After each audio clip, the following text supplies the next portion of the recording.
اعوذ باللہ من الشیطان الرجیم، بسم اللہ الرحمن الرحیم۔ السلام علیکم دوستو، آئیے خانہ کعبہ کی تاریخ کا ایک چھوٹا سا جائزہ لیتے ہیں۔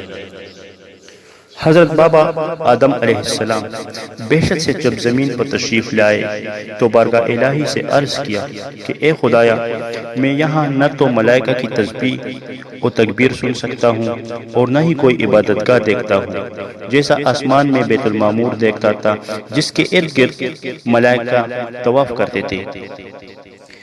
جواب الہی آیا کہ جاؤ، جہاں نشان بتائے وہاں کعبہ بنا کر اس کے گرد طواف بھی کر لو اور اس کی طرف نماز بھی ادا کرو۔ حضرت جبریل علیہ السلام ان کی رہبری کے لیے ان کے ساتھ چل پڑے اور انہیں وہاں لے آئے جہاں سے زمین بنی تھی، یعنی جس جگہ سے جاگ پیدا ہوا تھا، اور پھر وہی جاگ پھیل کر پوری زمین بنی۔ حضرت جبریل علیہ السلام نے اپنا پر مار کر ساتوں زمین تک بنیاد ڈال دی، جس کو ملائکہ نے 5 پہاڑوں کے پتھروں سے بنیاد بھر کر چاروں طرف دیوار اٹھا دی۔ اس طرف حضرت بابا آدم علیہ السلام نماز پڑھتے رہے اور اس کا طواف بھی کرتے رہے۔ طوفان نوح تک کعبہ اسی حالت میں رہا۔ اس وقت وہ عمارت تو آسمان پر اٹھا لی گئی اور یہ کعبہ کی جگہ اونچے ٹیلے کی طرح رہ گئی، مگر لوگ پھر بھی برکت کے لیے آتے تھے اور دعائیں مانگتے تھے۔ حضرت ابراہیم علیہ السلام کے زمانے تک کعبہ اسی حالت میں رہا۔ حضرت اسماعیل علیہ السلام اور ہاجرہ اسی میدان میں آ کر ٹھہرے اور ان کی وجہ سے یہاں کچھ آبادی ہو گئی۔ ہاجرہ کے انتقال کے بعد حضرت ابراہیم علیہ السلام کو حکم ہوا کہ حضرت اسماعیل علیہ السلام کو لے کر یہاں عمارت کعبہ بنائیں۔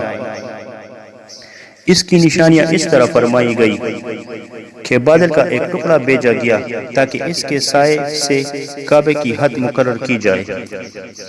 حضرت جبریل علیہ السلام نے اس سائے کی مقدار خط کھینچا اور حضرت ابراہیم علیہ السلام نے اس خط پر زمین یہاں تک کھودی کہ بنیاد آدم نمودار ہو گئی۔ اس بنیاد پر عمارت بنائی گئی۔ اس کی بلندی 9 ہاتھ اور رکن اسود سے رکن شامی تک کی دیوار 33 ہاتھ تھا۔ رکن شامی سے رکن عربی تک کی دیوار 22 ہاتھ اور رکن عربی سے رکن تمانی تک 33 ہاتھ اور رکن تمانی سے پھر رکن اسود تک 22 ہاتھ۔ لہٰذا اس وقت یہ کعبہ مستطیل شکل میں تھا۔ حضرت ابراہیم علیہ السلام نے خانہ کعبہ کے اندر ایک ٹاور سا بنایا تھا جو ایک خزانے کی شکل کا تھا، جو کعبے کے لیے کچھ نظر اور تحفے آئے اس میں رکھے جائے۔ اس وقت خانہ کعبہ کے 2 دروازے تھے، ایک داخل ہونے کا اور دوسرا نکلنے کا۔ کعبہ بنانے والے خلیل تھے اور ان کو غار اور پتھر اٹھانے والے حضرت اسماعیل علیہ السلام تھے۔ اس عمارت میں 3 پہاڑوں کے پتھر لگائے گئے جو حضرت ابراہیم علیہ السلام سے پہلے کسی نے یہاں عمارت نہیں بنائی تھی، مگر اب کے بعد کئی دفعہ اس عمارت کی مرمت ہوئی اور اس میں حالات کی وجہ سے کچھ تبدیلیاں بھی ہوئی، مثلا اس کی اونچائی دگنی کر دی گئی،